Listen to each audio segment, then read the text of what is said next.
নমস্কাৰ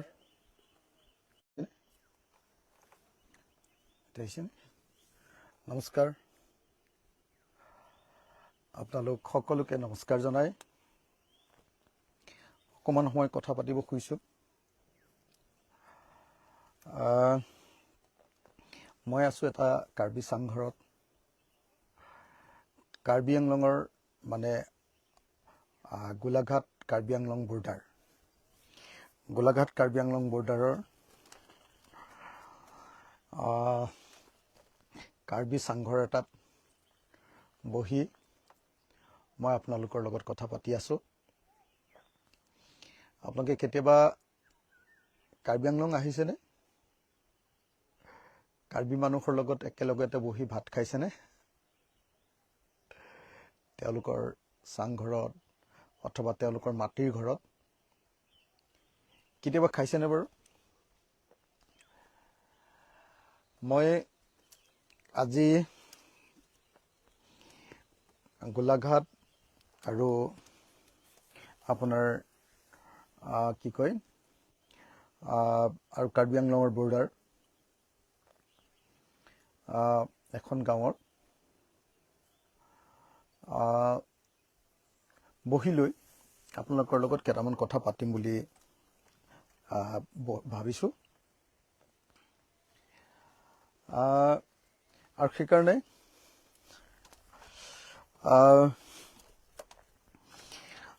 এনেকৈ বহি আপোনালোকৰ লগত অকণমান মত বিনিময় কৰিম বুলি ভাবিছোঁ। যথাৰ্থতে বহুতে মোক তাতে যথাৰ্থতে তেওঁলোকে মোক কৈছে যে ছাৰ্ভিচৰ নিৰ্বাচন কি হ'ব এইটো কৈ আছে।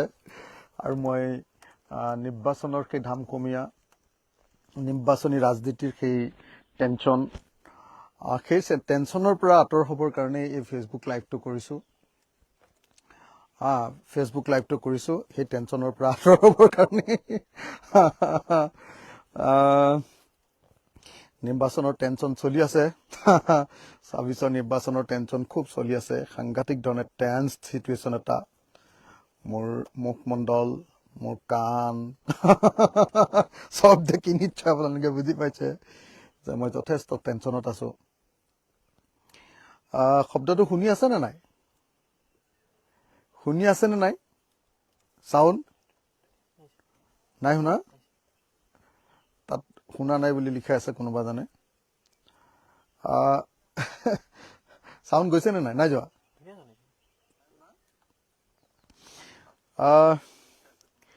চাউণ্ড গৈ আছে চাগে। মই এজনে লিখিছে যে মৰিয়নি উদ্ধাৰ কৰক, মানস প্ৰতিম শইকীয়া, মৰিয়নি উদ্ধাৰ কৰক। সঁচাকৈ মৰিয়নি উদ্ধাৰ কৰাটো আমাৰ চবৰে দায়িত্ব। মৰিয়নিত এজন অতি সাম্প্ৰদায়িক, অতি তৰল জনপ্ৰতিনিধিয়ে মৰিয়নি সমষ্টিবাসী ৰাইজৰ মান সন্মান চব শেষ কৰি দিছে। আৰু এইবাৰ আমি মৰিয়নিত আমাৰ মৰমৰ ভণ্টি, আমাৰ ৰাইজৰ দলৰ মুখপাত্ৰ জ্ঞানশ্ৰী বৰাক তাতে মৰিয়নিত উঠাইছোঁ। জ্ঞানশ্ৰীৰ এণ্ট্ৰিৰ পাছত মই খবৰ লৈ আছোঁ কেনেকুৱা হৈছে। মানুহৰ খুব ভাল ৰেছপন্স। দেখা যাওক কি হয়। মৰিয়নি উদ্ধাৰ কৰিবৰ কাৰণে সঁচাকৈ চেষ্টা অব্যাহত ৰাখিছোঁ। কুৰ্মী পৰিয়ালৰ হাতৰ পৰা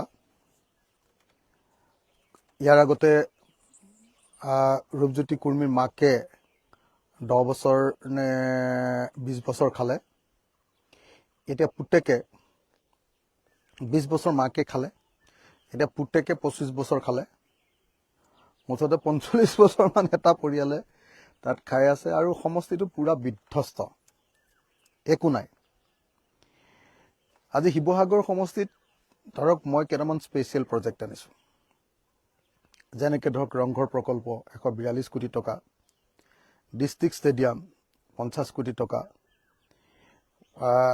আৰ্বান ৱাটাৰ ছাপ্লাই স্কিম 54+16 কোটি টকা, 70 কোটি টকা, ব্ৰহ্মপুত্ৰৰ খহনীয়া ৰোড 205 কোটি টকা, আমাৰ দিচাংমুখৰ পৰা ৰূপহী মুখলৈকে 205 কোটি টকা টাই মিউজিয়াম আপোনাৰ কি কয় এইটো চাৰ্কিট হাউচ স্পেচিয়েল প্ৰজেক্ট এইবিলাক মই স্পেচিয়েল প্ৰজেক্টৰ কথা কৈ আছোঁ যমুনা চাফাকৰণ তাৰ পাছত আপোনাৰ বৰপুখুৰী পাৰটোৰ সৌন্দৰ্যবৰ্ধন মানে একদম হেৰিটেজ সাইটৰ হেৰিটেজ ৱাক কৰিবৰ কাৰণে উপযুক্ত কৰা কিন্তু আপুনি গোটেই 40 বছৰীয়া 45 বছৰৰ কুৰ্মী পৰিয়ালৰ শাসনত আপুনি কওক যে মৰিয়নি বিধানসভা সমষ্টিত কি স্পেচিয়েল প্ৰজেক্ট আনিলে এটাই প্ৰজেক্ট আহিছিলে সেইটো আছিলে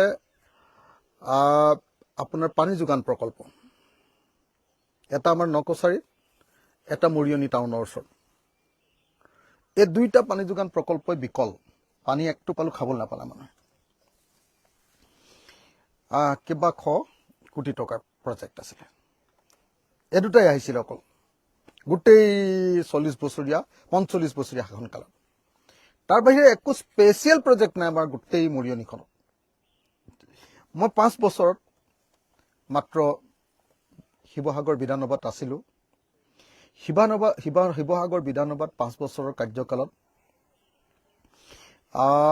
মই বিৰোধী পক্ষৰ সদস্য আছিলোঁ ৰূপজ্যোতি কুৰ্মী আকৌ সদায় শাসক পক্ষৰ সদস্য আছিলে সদায় কংগ্ৰেছত আছিলে তেতিয়া তৰুণ গগৈ ডাঙৰীয়া মুখ্যমন্ত্ৰী আছিলে যেতিয়া আকৌ বিজেপি শাসনলৈ আহিলে ৰূপজ্যোতিয়ে পাল্টা মাৰি দিলে বিজেপিৰ শাসনলৈ আহিলে কিন্তু তাৰ পাছতো দেখা গৈছে যে মৰিয়নি সমষ্টিত কোনো স্পেচিয়েল প্ৰজেক্ট আনিব পৰা নাই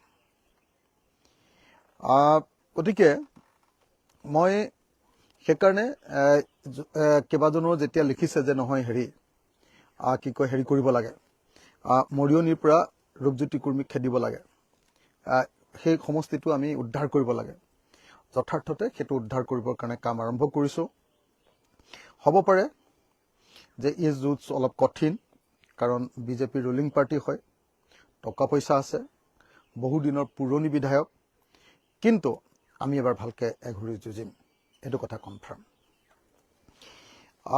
এতিয়া মোক সুধি আছে মিত্ৰতা ভংগ হ'ল নেকি অখিল দা এনেকে বুলি আৰু এজনে লিখিছে দাদা 3 গগৈ 1 লাখ হওক এনেকে বুলি লিখিছে এজনে লিখিছে আকৌ শিৱসাগৰৰ কামবিলাক লেহেমীয়া হৈছে হয় অকমান লেহেমীয়া হৈছে দেই মই মিছা নকওঁ অলপ লেহেমীয়া হৈছে কাৰণ মই মানে হিমন্ত বিশ্ব শৰ্মাক ইমান তেল মাৰি থাকিব নোখোজো কামটো আদায় কৰালৈকে কথাটো পাতো তাৰ পাছত আৰু কাক দিলে কামটো কোন ঠিকাদাৰে কৰিছে কামটোহে চাবলৈ যাওঁ ৰুলিং পাৰ্টিৰ হলে অৱশ্যে মই অলপ খৰটকীয়াকে কামটো শেষ কৰিব পাৰিলোহেঁতেন যেনেকে ধৰক আজি টাই মিউজিয়ামটো ঘৰটো বনাই শেষ হ'ল হয়তো ৰুলিং পাৰ্টি হলে মই ইলেকশ্যনৰ আগতে উদ্বোধন কৰি দিব পাৰিলোহেঁতেন কিন্তু যেহেতু আপোনাৰ কি কয় ৰুলিং পাৰ্টি নহয় গতিকে হিমন্তই মোক আৰু হিমন্ত বিশ্ব শৰ্মাই মোক কামটো আগবঢ়াবলৈ দিয়া নাই কৰি আছে অলপ লাহে লাহে কৰিছে যাতে ইলেকশ্যনৰ আগত কেতিয়াও মই যাতে উদ্বোধন কৰাব নোৱাৰো তাৰ কাৰণে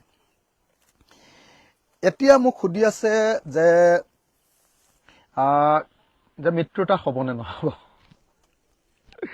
খুব আন্তৰিকতাৰে মিত্ৰতাৰ কাৰণে যুঁজি আছিলো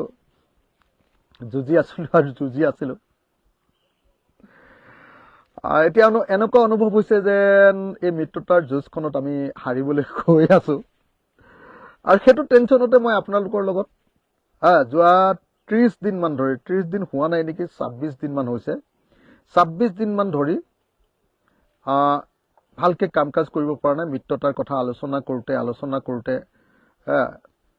হয় ভাগে আহে ভাগে আলোচনা আকৌ তৰ্ক বিতৰ্ক সংঘাত এইটো চলি থাকোতে যোৱা 26 দিন মান চাগে মই কাম কৰিব পৰা নাই 26 দিন মান বহুত টেনচনত আছো আৰু এতিয়া টেনচনৰ ক্লাইমেক্স চলি আছে মোৰ আৰু সেইকাৰণে আপোনালোকৰ লগত মই আজি কথা পাতিবলৈ আহিছো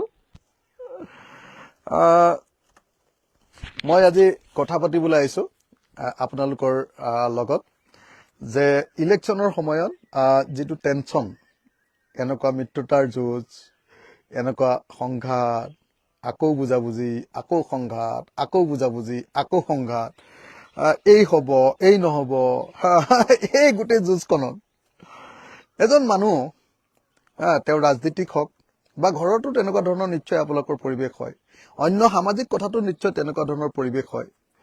এনেকুৱা পৰিৱেশত আমি কেনেকে মানে হেৰি কৰিব লাগে, আমি কেনেকে টেনশ্যন ফ্ৰী হৈ থাকিব পাৰোঁ, মই আপোনালোকৰ পৰা পৰামৰ্শ বিচাৰি আচলতে এই ফেচবুক লাইভটো কৰিছোঁ। মই আকৌ কৈছো, চাওক আপোনালোকে মোৰ হাত, মোৰ মুখ, মোৰ কাণ এইবিলাক দেখি নিশ্চয় আপোনালোকে অনুভৱ কৰি আছে যে মই কিমান টেনশ্যনত আছো, হয়নে নহয় বাৰু কওক? বহুত টেনশ্যনত আছো। টেনশ্যনৰ মূল কাৰণটো হ'ল যে মিত্ৰতা হ'ব লাগে কিন্তু হোৱা নাই। মই ইয়াত যুক্তিযুক্ততা প্ৰতিপন্ন কৰিবলৈ নাযাওঁ। মোৰ এইটো মানে এই যিটো লাইফ, এইটো হ'ল অৰাজনৈতিক লাইফ এটা। মই টেনশ্যন কেনেকে দূৰ কৰিব পাৰি সেই কথাটো মানে আপোনালোকৰ লগত কথা পাতিবৰ কাৰণে আচলতে আচলতে আপোনাৰ টেনশ্যন কেনেকে দূৰ কৰিব পাৰি সেই বিষয়টো কথা পাতিবৰ কাৰণে আজিৰ লাইভটোত আহিছোঁ। এতিয়া টেনশ্যন দূৰ কৰিবৰ কাৰণে মোৰ জীৱনৰ আটাইতকৈ ডাঙৰ টেনশ্যন হৈছিলে NIA লগোৱাৰ পাছত। প্ৰথমটো বিজেপিয়ে 16 চনত বিজেপি শাসনলৈ আহি মোক NSA লগাইছিলে, নেশ্যনেল ছিকিউৰিটি এক্টত। 6 মাহতকৈ অলপ কেইদিনমান বেছিকে মোক জেলত ৰাখি থৈছিলে। এনেই কোনো কাৰণ নাই, ডাইৰেক্ট মোক জেলত ৰাখি থৈ দিছিলে। আপোনালোকৰ মনত আছে নিশ্চয়, নহয় জানো? হিমন্ত বিশ্ব শৰ্মা আৰু সৰ্বানন্দই মিলি মানে হেৰিয়াৰ নিৰ্দেশত, আপোনাৰ অমিত শ্বাহৰ নিৰ্দেশত মোক জেলত ভৰাই থৈ দিছিলে। মই ডিব্ৰুগড় জেলত আছিলোঁ। ডিব্ৰুগড় জেলত সেই কাহিনীবিলাক খুব মনত পৰে। ডিব্ৰুগড় জেলত মই তেতিয়া বেচিকেলি মোৰ টেনশ্যন দূৰ কৰিবৰ কাৰণে 3টা কাম কৰিছিলোঁ। 1 নম্বৰ কিতাপ পঢ়া, 2 নম্বৰ খোজ কঢ়া আৰু 3 নম্বৰ ভলী খেলা। এই 3টা কাম কৰিছিলোঁ। আৰু 4 নম্বৰ কামটো কৰিছিলোঁ, বাকী যিসকল কয়দী বা হাজোতী আছে, কয়দী আৰু হাজোতীৰ মাজত পাৰ্থক্যটো আপোনালোকে জানে চাগে ন? যিজনৰ একদম কোৰ্টে শাস্তি দি দিলে যে তোমাক 10 বছৰ জেল দিলো, সেইজনক কয় কয়দী। আৰু যিজনক জেল দিয়া নাই, বিচাৰ চলি আছে কিন্তু কেইদিনমানৰ কাৰণে হাজোতত ৰাখে, এইটো জুডিচিয়েল কাষ্টডি বুলি কয়, সেইটোক কয় আমি হাজোতী বুলি কয়। তো এতিয়া এগৰাকীয়ে খুব ধুনীয়া কথা এটা লিখিছে যে ৰাষ্ট্ৰীয়তাবাদে কেতিয়াও জাতীয়তাবাদক ওপৰলৈ উঠিবলৈ নিদিয়ে। একদম মোৰ মনৰ কথাটো কৈছে আৰু বৰ্তমানৰ চিটুৱেশ্যনৰ আচল সত্যটো কৈ আছে। বৰ্তমানৰ চিটুৱেশ্যনৰ আটাইতকৈ ডাঙৰ সত্যটো কল্পনা বৰগোহাঁই নে বুঢ়াগোহাঁই কোনোবা এগৰাকী মাত্ৰ ওলাই গুচি গ'ল। এগৰাকীয়ে কৈ আছে ৰাষ্ট্ৰীয়তাবাদে কেতিয়াও জাতীয়তাবাদক ওপৰলৈ আগবাঢ়িবলৈ নিদিয়ে। মোৰ মনৰ আটাইতকৈ সবাতোকৈ মইতো পলিটিকেল মানুহ এটা জানে আপোনালোকে চাগে, আপাদমস্তক পলিটিকেল বুলি ক'লে যিটো বুজে, আপাদমস্তক মানে ভৰিৰ তলুৱাৰ পৰা চুলিৰ এই আগটোলৈকে মই পলিটিকেল। মোৰ প্ৰত্যেকটো কথাত সমাজৰ মানুহৰ প্ৰতি ভাল পোৱা বেয়া পোৱাৰ বাহিৰে আন একো নাথাকে। মোৰ নিজৰ কোনো জীৱন নাই,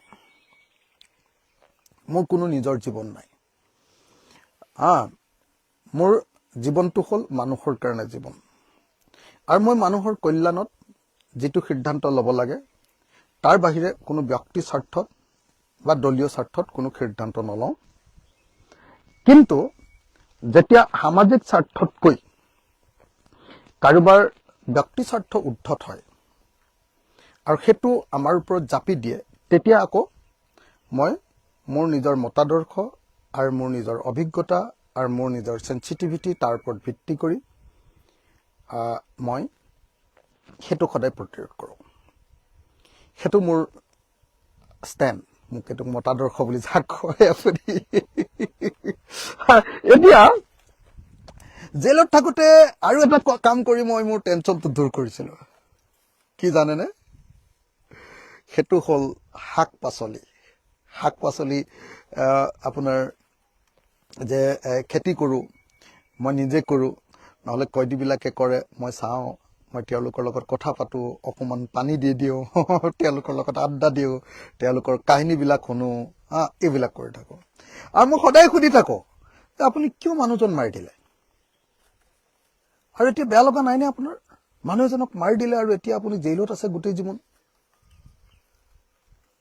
মই দেখিছিলোঁ যে জেইলত মানুহ হত্যা কৰি অহা মানুহজনো মানুহেই হয়, তেওঁ পশু নহয়।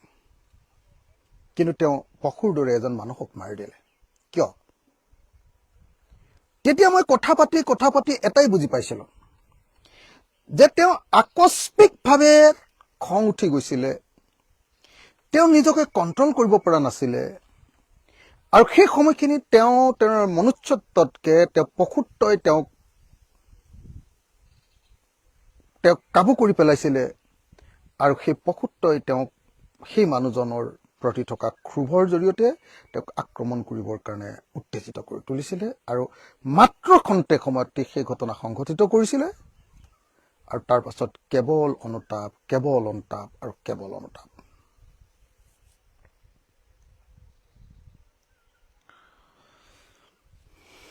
এইটো আছিলে মোৰ জেইলৰ অভিজ্ঞতা। আৰু মই যেতিয়া জেইলত মানুহবিলাকৰ লগত কথা পাতিছিলোঁ, সকলোৱে জানে জেইল মানে হ'ল আবদ্ধ এটুকুৰা ঠাই। জেইল মানে হ'ল বগাব নোৱাৰা এখন ৰঙা শিলৰ প্ৰাচীৰ। জেইল মানে হ'ল স্বাধীনতাৰ কাৰ্টেইলমেণ্ট, লিবাৰ্টিৰ কাৰ্টেইলমেণ্ট। জেইল মানে মানুহে ভাবে যে আটাইতকৈ অসভ্য, আটাইতকৈ অভদ্ৰ, আটাইতকৈ বেয়া, আটাইতকৈ জঘন্য মানুহবিলাকৰ স্থান। কিন্তু মই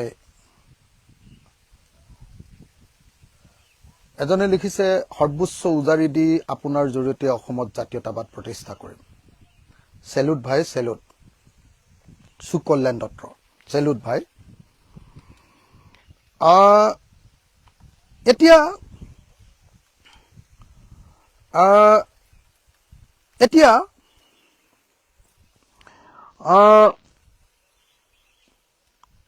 মই কৈ আছিলোঁ জেইল মানে জেইলত মই কৈ আছিলোঁ টেনচন আছে যে মাজে মাজে পাহৰি গৈছোঁ। চৰি, বহুত টেনচন। মোৰ নাক চাওক, মোৰ গাল চাওক, মোৰ কাণ চাওক, মোৰ কপাল চাওক, মোৰ টপা মূৰটো চাওক, চবতে টেনচন। আৰু মোৰ হাত চাওক, তাতো টেনচন। হয় দে। এতিয়া এই টেনচন, মই কৈ আছিলোঁ যে জেইলত চব বেয়া মানুহবিলাক থাকে নেকি? মই কিমান দিন জেইলত আছোঁ মোৰো মনত নাই। কিন্তু জীৱনৰ এটা দীঘলীয়া সময় মই জেইলত আছোঁ। কংগ্ৰেছৰ দিনত 20 বাৰ, বিজেপিৰ দিনত 16 বাৰ, সৰ্বমুঠ 36 বাৰ জেইল গৈছোঁ। তাৰ ভিতৰত বিজেপিৰ দিনত সৰ্বাধিক দীঘলীয়া সময়, 6 মাহ একেৰাখে NSA, নেশ্যনেল ছিকিউৰিটি এক্ট, কেলে কা আন্দোলনৰ বিৰুদ্ধে মৰাণত কৰা এখন গণসমাৱেশ। মানে কাৰ বিৰুদ্ধে, কাখনৰ বিৰুদ্ধে, কা আন্দোলনত। কা নাছিলে তেতিয়া, কেব আছিলে। তেতিয়া মোক 17 নে 18 চনত মোক তেনেকে জেইলত ভৰাই দিলে। তাৰপাছত সেই সময়খিনিত প্ৰথম 5 বছৰীয়া কাৰ্যকালত বিজেপিৰ দিনত মই বেছিভাগ সময় জেইলতে থাকিলোঁ। 3 বছৰমান মই জেইলত থাকিলোঁ। তাৰপিছত নেক্সট যেতিয়া কা আন্দোলন আৰম্ভ হ'ল 19ৰ 12 ডিচেম্বৰত মোক 2 বছৰৰ কাৰণে জেইলত ভৰাই দিলে। 2 বছৰলৈ কেইদিনমান কম। এইবাৰ NIA মানে national security act, national security এজেঞ্চিয়ে যেতিয়া আপোনাক ধৰিব, তেতিয়াহে আপুনি গম পাব যে পৃথিৱীত আটাইতকৈ কঠিন বোলা বস্তুটো কি।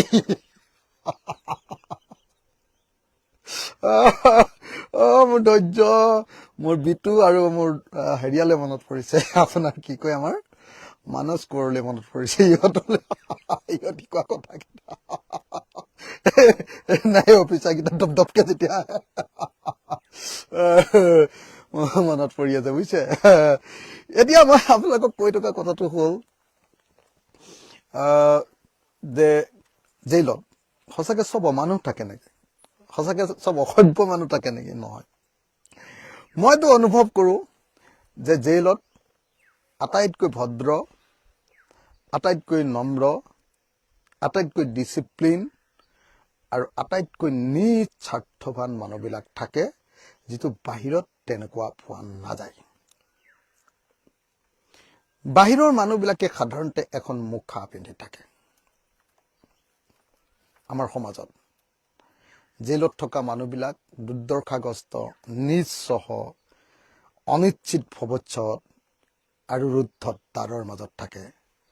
গতিকে তেওঁলোকে তেওঁলোকৰ সন্মুখত থকা মানুহবিলাকৰ লগত অন্তৰৰ কথা পাতে, সঁচা সঁচি কথাবিলাক। আপোনালোকে যিবিলাকে জেললৈ যোৱা নাই, মোৰ কথাবিলাক শুনি নিশ্চয় আপোনালোকে মিছা কথা কোৱা বুলি ভাবিব।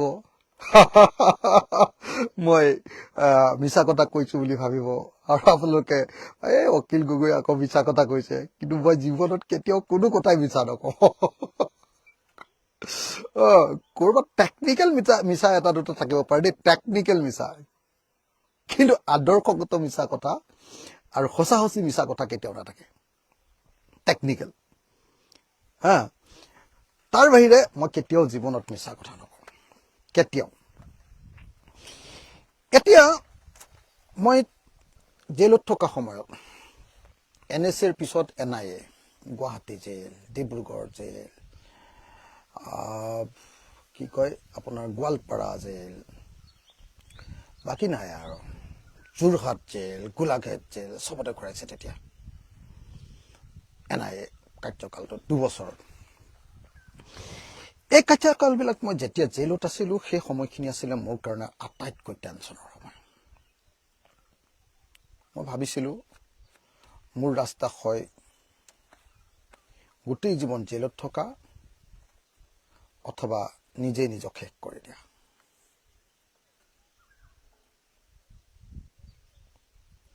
এইটোৱে আছিলে মোৰ সেই সময়ৰ চিন্তা।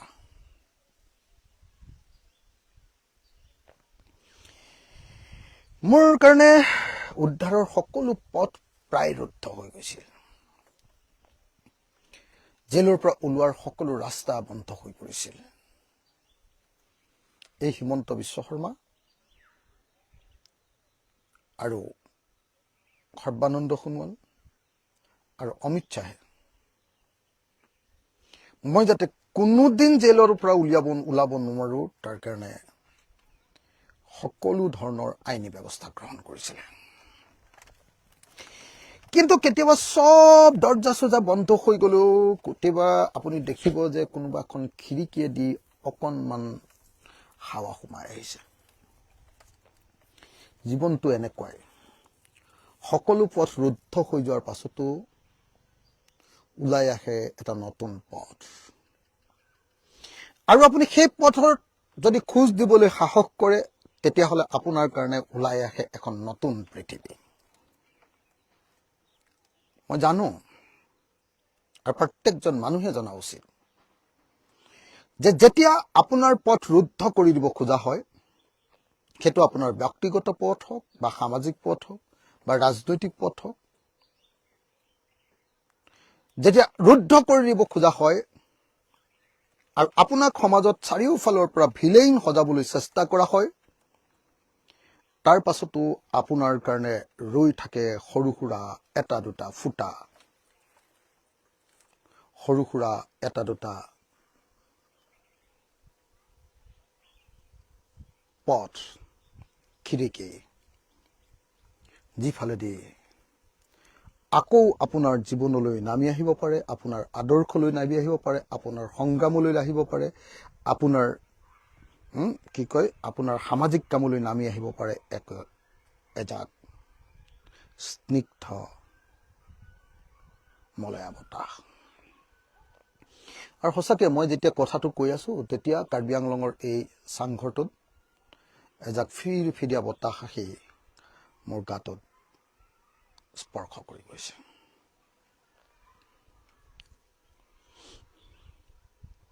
এজনে লিখিছে দলগাঁও আৰু ধিং সমষ্টি কংগ্ৰেছক এৰি দিয়ক, মিত্ৰতা চূড়ান্ত হৈ যাব। I can't surrender in front of any enforcement agency. I am a free man, and our riser Dol is an independent, sovereign, and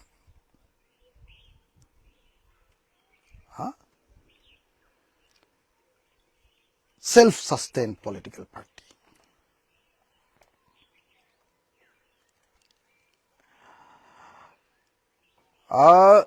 মই আপোনালোকক এটা কথা ক'ব গৈছো। NSA যেতিয়া মই আছিলো 2 বছৰ, প্ৰায় 2 বছৰ, তেতিয়া মই কি কৰি মোৰ টেনচন দূৰ কৰিছিলো জানেনে? মই টেনচন দূৰ কৰিছিলো কেৱল খোজকাঢ়ি আৰু খোজকাঢ়ি।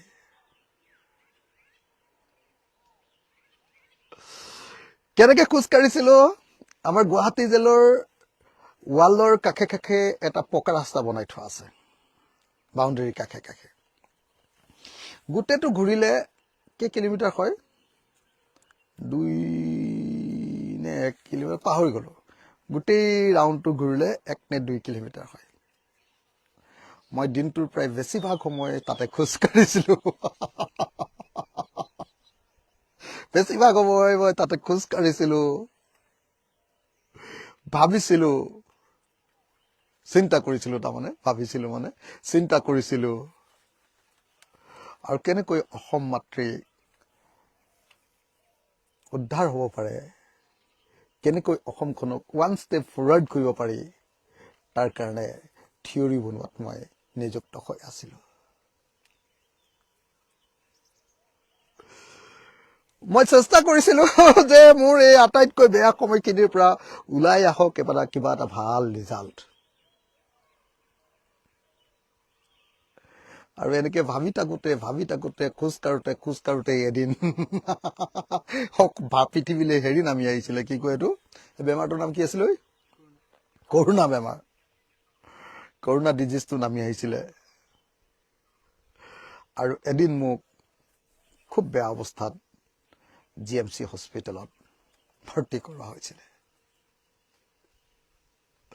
বহুতে কয় বোলে তোমাক চৰকাৰে মৰম কৰি GMC হস্পিটেললৈ ভৰাইছে নেকি? আমাৰতো জীৱনৰ গালি খোৱাটো আমাৰ জীৱনৰ অংশ, বদনাম আমাৰ সহযোগী, বদনাম আমাৰ দেহাৰ ছাঁৰ নিচিনা। যিবিলাকে আমি কাম কৰোঁ, কাকো কেয়াৰ নকৰোঁ, কাৰো ওচৰত নতজানো নহওঁ, ইনডিপেণ্ডেণ্ট, সভ্ৰেন আৰু স্বাধীন আৰু কাকো কেয়াৰ নকৰোঁ, এই মানুহবিলাকৰ কাৰণে বদনাম আমাৰ দেহাটোৰ লগত থকা ছাঁটোৰ নিচিনা। Nobody can control me. Nobody can tame me. I am a sovereign, socialist, independent person. এতিয়া মই আপোনালোকৰ লগত আজি বেলেগ এটা ফৰ্মত কথা পাতি আছো। ইমান টেনচন হৈছে, গতিকে মই এটা বেলেগ ফৰ্মত কথা পাতি আছো। আপোনালোকেও কেনেকে টেনচন দূৰ কৰে সেইটোও মই বুজিব খুজি আছো। ময়ো এজনে কৈছে, সুনীল কাকতি কিহৰ ট্ৰেজেডি ফালি আছা? চিনেমা ফ্লপ হ'ল। মই আকৌ ফ্লপ চিনেমাৰ মাজতো দেখা পাওঁ কেতিয়াবা কিছুমান এটা দুটা অংশত কি hot dialog.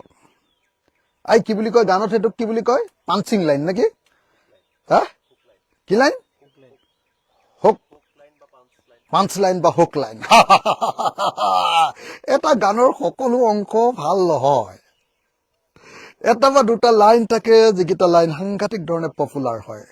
That is call Punch line আৰু হুক লাইন। হা ঠিক তেনেকে আপোনাৰ মিত্ৰতাৰ এই যুঁজখনৰো সকলো কথা হয়তো আজিৰ দিনটোত নাজানো কি হয়, আমাৰ পিনৰ পৰা সকলো চেষ্টা কৰিছো, কিন্তু বিবেকটোক খালি বিকিব কৰিব খোজা নাই। With all my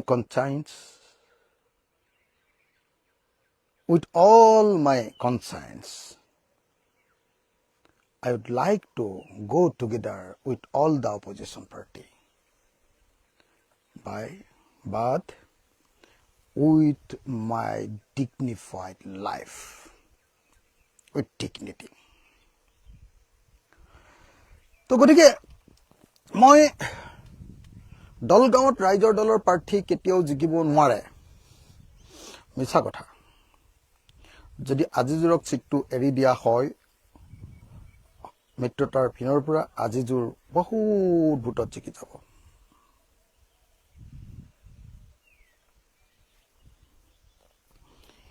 মোক কোনোবাই গালি দিছে বোলে কংগ্ৰেছে ভাল বাঁহ দিলে আপোনাক। জীৱনত বাঁহ খোৱাটো এটা আৰ্ট, বাঁহ দিয়াটো বাৰু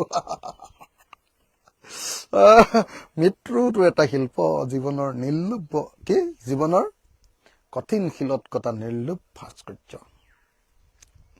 যদি মৃত্যুটো এটা শিল্প হয়, বাঁহ খোৱাটো নিশ্চয় এটা শিল্প, আৰু বাঁহ দিয়াটো এটা নিশ্চয় শিল্প, হয়নে নহয়? আমি খাই লৈ শিল্পৰ টেষ্ট লৈছো, আৰু বাঁহ দিয়াবিলাকে দি লৈ শিল্পৰ টেষ্ট লৈছে। এতিয়া মই আপোনালোকক ক'ব খুজিছো যে এই টেনশ্যনটো দূৰ কৰিবৰ কাৰণে মই এনআইৰ সময়ত কি কৰিছিলো, এনআইৰ সময়ত খোজ কাঢ়িছিলো। বহুতে কয় বোলে জিএমচিত তোমাক পঠিয়াই দিছিলে চৰকাৰে, হিমন্তই তোমাক বিৰাট সা সুবিধা দিছিলে, তুমি ৰাজআতিথ্যত আছিলা, মোক দিছিলে এই মই উঠি থকা চাংঘৰটোত সমান, তাকো আকৌ ক'ৰবাত ফ্ৰিজ আছে, ক'ৰবাত আকৌ আপোনাৰ হেৰি আছে, এই ডাক্তৰী বস্তুবিলাক আছে, কিবা কিবি এই হেৰি কৰা মেচিন ফেচিন এইবিলাক আছে, বেয়া হৈ আছে চববিলাক, বা মোৰ ৰুমত টকাবিলাক, সেইবিলাক দি মোৰ কাৰণে খোজ কাঢ়িবলৈ 6 ফুট মান জাগা থাকে। আৰু আশ্চৰ্যজনকভাৱে এই 6 ফুটৰ ৰুমটো আছিলে মোৰ কাৰণে জীয়াই থকাৰ একমাত্ৰ স্থলী। প্ৰায় 4 মাহ কিমান দিন মই জেলত, কি কয় এনেকে হস্পিটেলত আছিলো। 2 বছৰৰ ভিতৰত 4 মাহ কিমান দিন মই হস্পিটেলত আছিলো। আৰু আশ্চৰ্যজনকভাৱে তেতিয়া সেই 6 ফুটত খোজকাঢ়া, এই 6 ফুটত আগ আৰু পাছ কৰি মই মোৰ জীৱনটো কটাইছিলো। মোক মাত্ৰ মই নিজেই ধোৱা কাপোৰকেইটা ওপৰৰ ৰছীডালত মেলিবৰ কাৰণে বাহিৰলৈ ওলাই যোৱাৰ বাহিৰে ৰুমটোৰ পৰা ওলাবলৈ আৰু কেতিয়াও অনুমতি দিয়া হোৱা নাছিলে জিএমচিত। মই সেই 6 ফুটৰ কোঠাটোত খোজকাঢ়ি মই মোৰ অসম মাতৃক কেনেকৈ সেৱা কৰিব পাৰিম, কি পথৰে অসমৰ প্ৰত্যেকজন মানুহক সুস্থ সবল আৰু আধুনিক অসমীয়া জাতি এটা গঢ়ি তুলিব পাৰিম, তাৰ চিন্তাত মগ্ন আছিলো। তেতিয়াই মই সিদ্ধান্ত লৈছিলো যে অসমীয়া জাতিৰ আটাইতকৈ ডাঙৰ প্ৰব্লেমটো হ'ল ফিউডালিষ্টিক মেণ্টেলিটি। আমাৰ অসমীয়া জাতিৰ আটাইতকৈ ডাঙৰ প্ৰব্লেমটো হ'ল আমি নন প্ৰফেশ্যনেল ফিউডালিষ্টিক সামন্তীয় চিন্তাৰ, সামন্তীয় কাৰ্যকলাপৰ মানুহ। খেতিও যদি কৰো অকল ঘৰত খাবলৈ, পাচলিও যদি কৰো কেৱল ঘৰত খাবলৈ আৰু ওচৰৰ ঘৰৰ মানুহক দিবৰ কাৰণে, বজাৰৰ কাৰণে, বিক্ৰী কৰি নগদ পইচা পাবৰ কাৰণে আমাৰ কোনো ধৰণৰ প্লেন নাই। গতিকে যি জাতিৰ কোনো এটা প্ৰফেশ্যনেল থিংকিং নাই, সেই জাতিৰ ডেকা ল'ৰাই বেংগলোৰ বা চেন্নাইত গৈ সিকিউৰিটি গাৰ্ড কৰা বা হাজিৰা কৰাৰ বাহিৰে আৰু কোনো পথেই থাকিব নোৱাৰে। মই উপলব্ধি কৰিছিলোঁ যে অসমীয়া জাতিৰ আটাইতকৈ ডাঙৰ শত্ৰুটো হ'ল feudal outlook, non professional outlook, সামন্তীয় চিন্তা চেতনা আৰু সামন্তীয় কাম কাজ, মিনছ অফ প্ৰডাকশ্যন, সকলোবিলাক আমাৰ সামন্তীয়।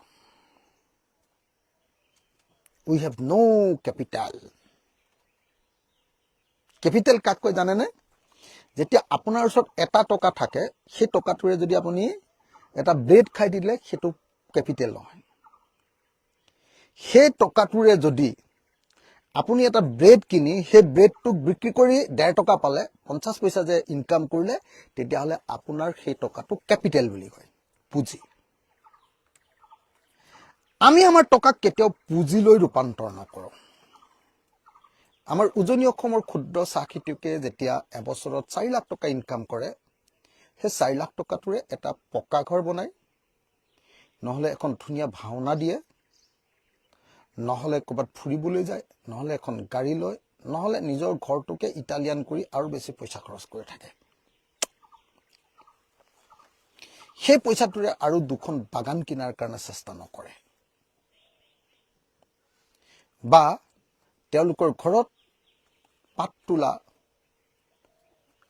যিখিনি তোলা পাত, সেইবিলাকৰ পৰা এটা সৰু ঘৰতে বনোৱা মেচিনেৰে সেই পাতটোৰ পৰা, কেঁচা পাতৰ পৰা চাহপাত তৈয়াৰ কৰিবৰ কাৰণে কোনো ধৰণৰ চেষ্টা নকৰে। ডেট ইজ অসমীয়া। মোৰ চিন্তাটো আহিছিলে যে মই অসমীয়া জাতিটোক কেপিটেলিষ্ট আউটলুকৰ কৰি পেলাম। মই কেপিটেলিজমৰ বিৰোধিতা কৰোঁ। I M A socialist. মই এজন সমাজবাদী মানুহ। কিন্তু মই চিন্তা কৰিছিলোঁ যে মই অসমৰ প্ৰত্যেকজন মানুহক তেওঁলোকৰ প্ৰডাকশ্যন ছিষ্টেমটো কেপিটেলিষ্ট কৰিবৰ কাৰণে মই সকলোকে উদ্বুদ্ধ কৰিম। That was my first promise. That was my first decision. That was my first conclusion in that time, during the captive period. মই যেতিয়া জেলত আছিলোঁ, জেল পিৰিয়ড।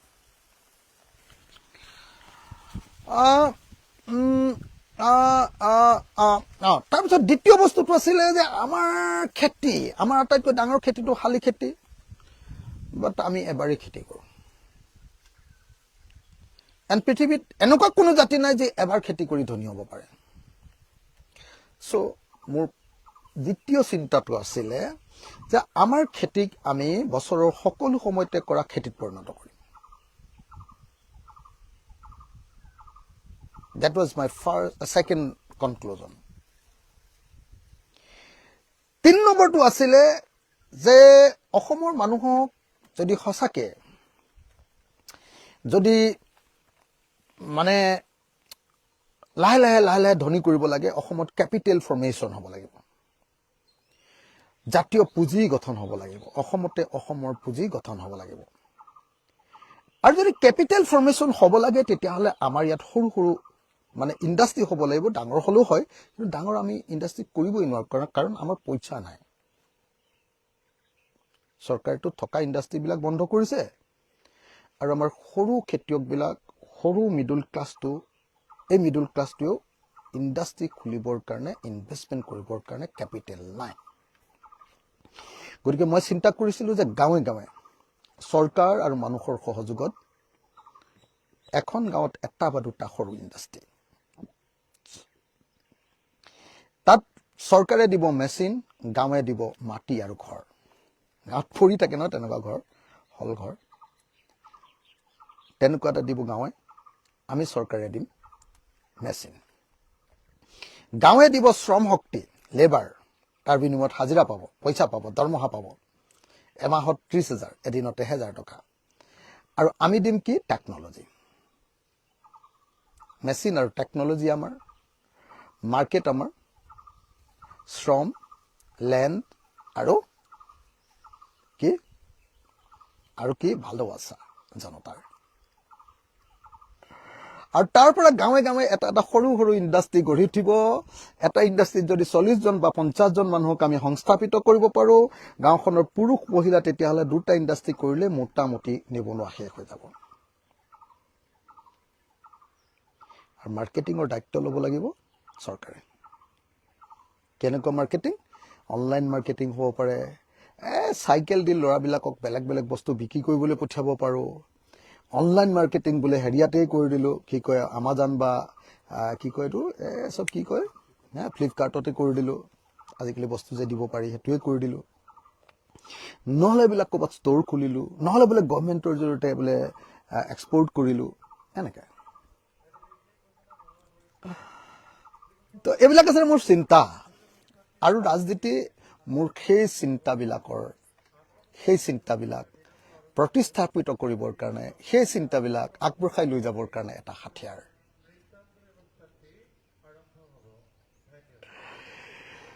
তো গতিকে আপোনালোকে এলায়েন্সৰ কথাটো মোৰ এই সামগ্ৰিক চিন্তাৰ পৰা আঁতৰাই ৰাখি আপোনালোকে ভাবিব নোৱাৰে, মই ভাবিব নোৱাৰোঁ। I have a definite ideology that is called socialism. আৰু ছচিয়েলিজিমে কেতিয়াও আনৰ ডমিনেন্স, আনৰ অত্যাচাৰ, আনৰ খবৰদাৰী কেতিয়াও মানি ল'ব নোখোজে। That is all. Thank you.